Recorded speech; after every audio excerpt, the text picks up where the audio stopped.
देखिए, आपके बुक में कुछ क्वेश्चन दिया हुआ है जिसमें सही या गलत बताना है। तो आपको हम क्वेश्चन सुनाते हैं, उसका आंसर भी करते जाएंगे साथ में।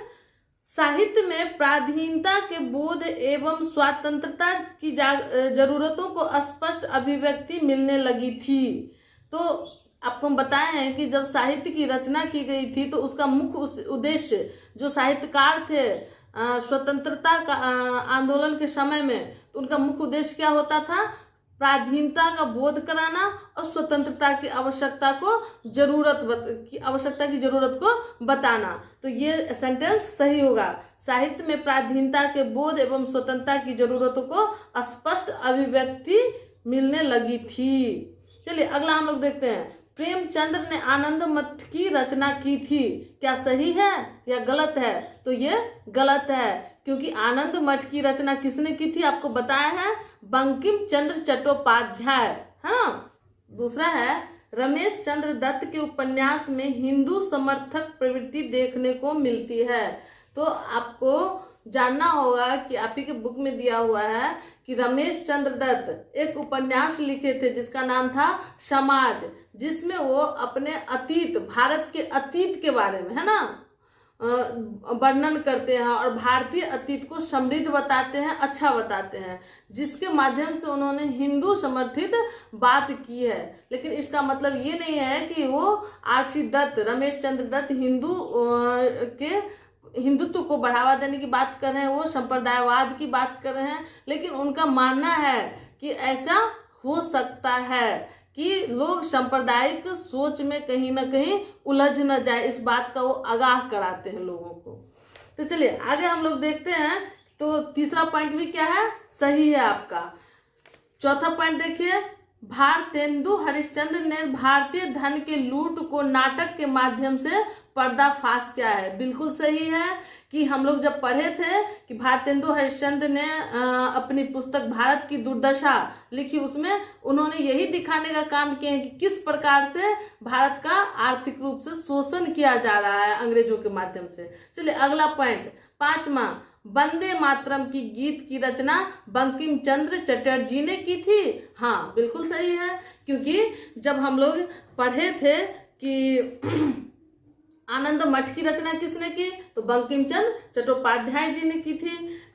बंकिम चंद्र चट्टोपाध्याय का ही नाम है बंकिम चंद्र चटर्जी, और उसी आनंद मठ से क्या हुआ है, तो ये वंदे मातरम गीत को लिया गया है। इस प्रकार से हम लोग देखे कि इसमें सारा जितना, इसमें आपको टोटल 5 दिया हुआ है सही और गलत बनाने के लिए, जिसमें से मात्र एक गलत है। दूसरा नंबर का क्वेश्चन, प्रेमचंद्र ने आनंद मठ की रचना की थी, तो नहीं, किसने रचना की थी? बंकिम चंद्र चट्टोपाध्याय या चटर्जी, है ना। चलिए अब अगला हम लोग देखते हैं, रिक्त स्थानों को भरें। तो लकड़ी या धातु के छापे से कागज पर बनाई गई तस्वीर क्या होती थी? तो आपको बताए थे कि लकड़ी या धातु के छापे से कागज पर बनाई गई तस्वीर को उत्कीर्ण विधि का चित्र कहा जाता था। औपनिवेशिक काल में बनाए गए छवि चित्र क्या होते थे? इसी को रूप चित्र भी कहा जाता था। छवि चित्र को ही रूप चित्र होते थे, है ना। अगला देखिए, अंग्रेजों की विजय को दर्शाने के लिए किसकी चित्रकारी की गई थी? तो ऐतिहासिक घटनाओं की चित्रकारी। आपको बताया था कि प्लासी के युद्ध की चित्रकारी की गई थी, जिसमें दिखाया गया था कि सिराजुद्दौला कैसे पराजित हुआ। श्रीरंगपट्टनम के युद्ध को दिखाया गया था, जिसमें दिखा रहा था कि टीपू सुल्तान किस प्रकार से पराजित हुआ। तो ऐतिहासिक घटनाओं का चित्रकारी की जाती थी। चलिए अगला पॉइंट देखते हैं कि एशिया कला आंदोलन को प्रोत्साहित करने वाले कलाकार कौन थे? इसको लिख देते हैं, ओकाकुरा काकुजो।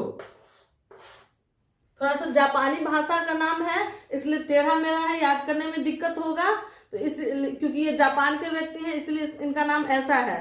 तो ओकाकुरा काकुजो, ठीक है। तो एशियाई कला का आंदोलन करता जो बढ़ाने वाले व्यक्ति थे, वो कौन थे?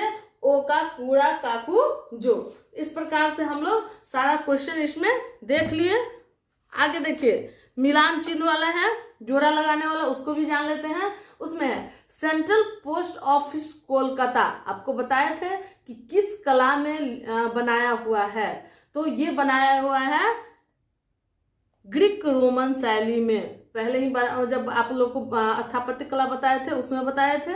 अगला देखते हैं, Victoria terminal railway station Bombay. तो आप वीडियो पिछला वाला देखेंगे तो आपको समझ में आ जाएगा कि किस शैली में बना हुआ है, गॉथिक शैली में।